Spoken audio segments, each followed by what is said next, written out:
શું કોઈ પરંપરા સતત 1870 વર્ષ સુધી અકબંધ રહી શકે?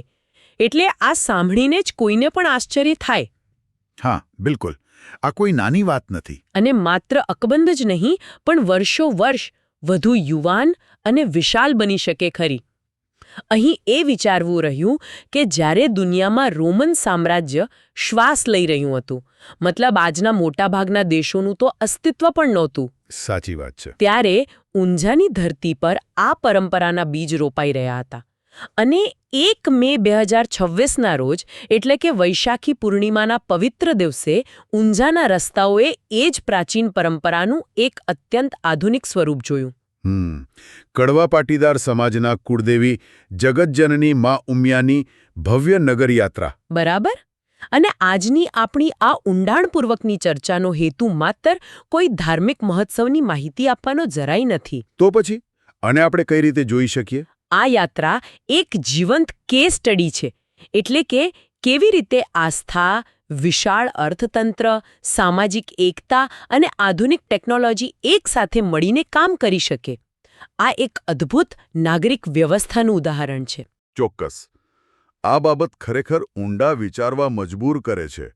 આટલા લાંબા સમયગાળા સુધી કોઈપણ પ્રથાનું ટકી રહેવું એ સામાન્ય બિલકુલ નથી. હા, એ તો છે જ. મોટે ભાગે આપણે ઇતિહાસને કોઈ સંગ્રહાલયની કાચની પેટીમાં બંધ વસ્તુ માની લઈએ છીએ, પણ ઊંઝાની આ નગરયાત્રા દર્શાવે છે કે ઇતિહાસ એ ભૂતકાળ નથી, એ વર્તમાન સાથે શ્વાસ લેતો એક જીવંત પ્રવાહ છે. જ્યારે કોઈ પ્રથા સદીઓ પસાર કરીને પેઢી દર પેઢી આગળ વધે, ત્યારે તે માત્ર એક ઉત્સવ પૂરતી મર્યાદિત નથી રહેતી. તો એ સમાજની ઓળખ બની જાય છે, ખરું ને? એક્ઝેક્ટલી. એ આખા સમાજના અસ્તિત્વનો હિસ્સો બની જાય છે. બરાબર. તો ચાલો, 1870 વર્ષનો એ પ્રવાહ 1 મેની વહેલી સવારે કેવી રીતે શરૂ થયો તે દૃશ્ય સમજીએ. વહેલી સવારે મંદિર સંકુલમાં ગુંજતા વૈદિક મંત્રોચ્ચાર, વિશેષ પૂજા અને આરતી, જે સદીઓથી બરાબર આ જ રીતે ચાલ્યું આવે છે. હા, માતાજીને એક અત્યંત દિવ્ય રથમાં બિરાજમાન કરવામાં આવ્યા. પણ આ પ્રાચીન દ્રશ્યમાં એક બહુ જ રસપ્રદ અને આધુનિક ઉમેરો જોવા મળ્યો. શું વાત છે? યાત્રાની શરૂઆત, જેને આપણે ફ્લેગ ઓફ કહીએ છીએ, તે માત્ર ધાર્મિક અગ્રણીઓએ નહોતી કરી. અચ્છા. ત્યાં ગુજરાત પવિત્ર યાત્રાધામ વિકાસ બોર્ડના સચિવ શ્રી રમેશભાઈ મિર્જા દ્વારા લીલી ઝંડી આપવામાં આવી. સાથે જ સંસ્થાના પ્રમુખ બાબુભાઈ જમનાદાસ પટેલ, મંત્રી જયંતિભાઈ પટેલ અને પૂર્વ મંત્રી ભૂપેન્દ્રસિંહ ચુડાસામા સહિતના મહાનુભાવો એક જ મંચ પર ઉપસ્થિત હતા. આ બહુ નોંધપાત્ર બાબત છે. મને એ જ વિચાર આવતો હતો કે એક તરફ 1870 વર્ષ જૂના મંત્રો અને બીજી તરફ આજના સમયનું રાજકીય અને સંસ્થાકીય માળખું, આ બંનેનું એક મંચ પર આવવું શું સૂચવે છે? જો, આ માત્ર કોઈ ઔપચારિક હાજરી કે ફોટો ઓપ નથી. આ એક બહુ જ મોટો સામાજિક સંદેશ છે. કેવી રીતે? પ્રાચીન સમયની વાત કરીએ તો જ્યારે ધાર્મિક યાત્રાઓ નીકળતી, ત્યારે તે મુખ્યત્વે કોઈ એક ચોક્કસ વર્ગ પૂરતી મર્યાદિત રહેતી. હા. પરંતુ આજે જ્યારે સરકારના પ્રતિનિધિઓ આ મંચ પર આવે છે, હા. ત્યારે તે શ્રદ્ધા અને આધુનિક નાગરિક વ્યવસ્થાનો અદ્ભુત સમન્વય બની જાય છે. હા. આ દર્શાવે છે કે રાજ્ય વ્યવસ્થા અને સમાજની આસ્થાઓ વચ્ચે કોઈ મોટું અંતર નથી. માત્ર એ શરૂઆતના મંચ પૂરતી સીમિત નહોતી. રસ્તા પર તેનું જે વ્યાપક સ્વરૂપ હતું, તે ખરેખર કલ્પના બહારનું હતું. યાત્રાની લંબાઈ કેટલી હતી? યાત્રાની લંબાઈ આશરે 4 કિલોમીટર જેટલી હતી. ઓહો, 4 કિલોમીટર? હા, અને એ પણ 8 કિલોમીટરના પરંપરાગત રૂટ પર ફરી રહી હતી. આ કોઈ સામાન્ય યાત્રા નથી લાગતી.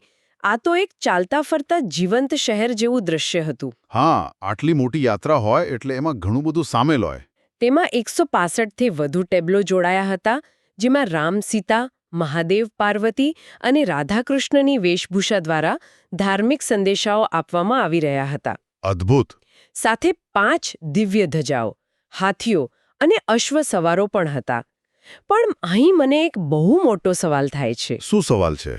એક તરફ આપણે હાથીઓ, અશ્વો અને વૈદિક મંત્રોની આ શાહી પરંપરા જોઈએ છીએ, જે ખૂબ પવિત્ર અને શાંત લાગે છે.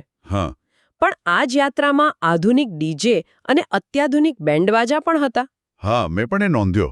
તો શું આ બે તદ્દન અલગ અલગ યુગનો સીધો ટકરાવ નથી લાગતો? એક તરફ શાંત આધ્યાત્મિક પરંપરા અને બીજી તરફ ડીજેના મોટા અવાજો.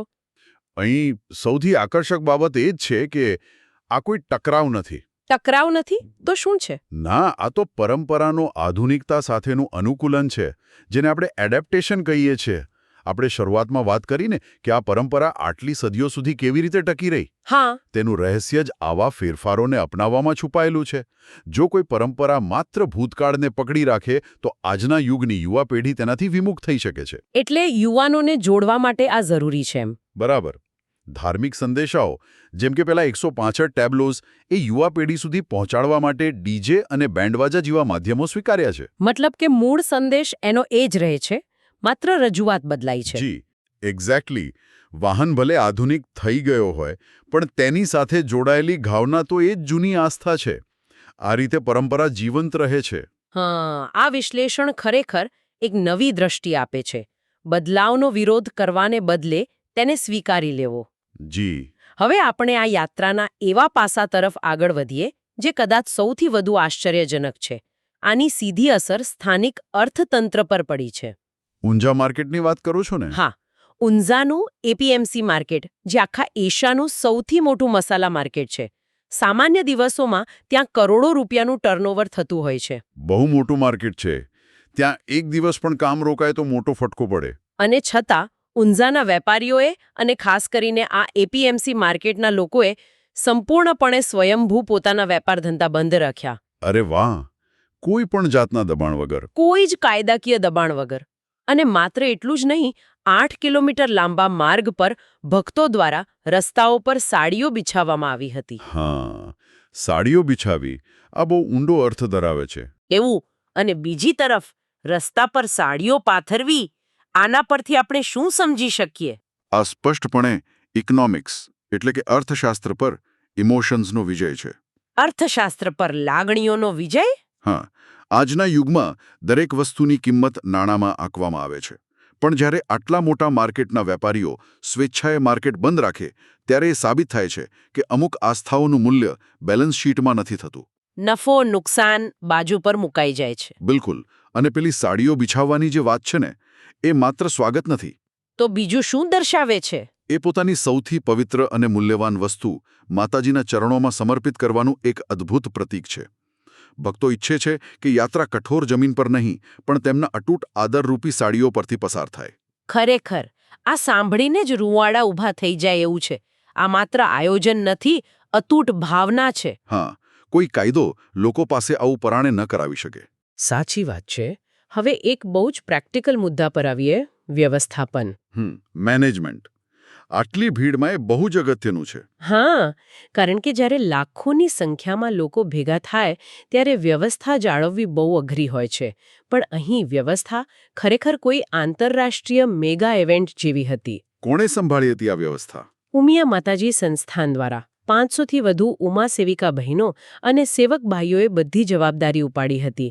ચા, નાસ્તો અને ભોજન પ્રસાદની વ્યવસ્થા તેમણે જ કરી. 500 સ્વયંસેવકો. આ બહુ મોટી ફોજ કહેવાય. હા, અને સાથે જ મંદિર પરિસરમાં નવચંડી યજ્ઞનું પણ આયોજન હતું.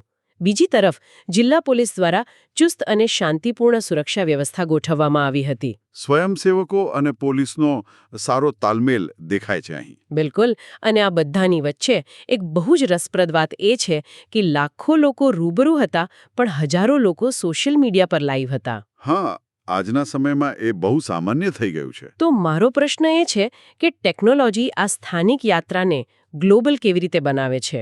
જુઓ, પહેલાં હું પોલીસ અને સ્વયંસેવકોના તાલમેલની પ્રશંસા કરીશ. જ્યારે લોકોમાં સ્વયંશિસ્ત હોય અને પ્રશાસન સાથ આપે ત્યારે ભીડ પણ શિસ્તબદ્ધ બની જાય છે. હા, એ તો આપણે જોયું. અને ટેકનોલોજીની વાત કરીએ તો સોશિયલ મીડિયાએ ભૌગોલિક સીમાઓ તોડી નાખી છે. એટલે દુનિયાના કોઈ પણ ખૂણેથી જોડાઈ શકાય. એક્ઝેક્ટલી. અમેરિકા કે ઓસ્ટ્રેલિયામાં બેઠેલો ભક્ત પણ એ જ સમયે ઊંઝાની ભક્તિનો હિસ્સો બની શકે છે. આ ટેકનોલોજી જ છે જે આસ્થાને એક વૈશ્વિક મંચ આપે છે. હા, એટલે યાત્રા ઊંઝામાં હોય પણ એનો અહેસાસ આખી દુનિયામાં થતો હોય. બરાબર. આ ડિજિટલ દર્શન છે. તો આ આખી ઊંડાણપૂર્વકની ચર્ચાના અંતે આપણે અમુક તારણો કાઢી શકીએ. આ યાત્રા માત્ર એક ધાર્મિક ઉત્સવ નહોતો. ના, જરાય નહીં. પણ 1870 વર્ષ જૂની પરંપરાનું જતન, અદ્ભુત લોકભાગીદારી, એપીએમસી માર્કેટ બંધ રાખીને બતાવેલી સ્વયંભૂ શિસ્ત અને આધુનિક ટેકનોલોજીના સમન્વયનું ઉત્તમ ઉદાહરણ છે. જી, આ બધી જ બાબતો ભેગી મળીને આ યાત્રાને ઐતિહાસિક બનાવે છે. હા, અને હવે અંતમાં મને ભવિષ્યને લગતો એક બહુ જ નવો અને રસપ્રદ પ્રશ્ન થાય છે.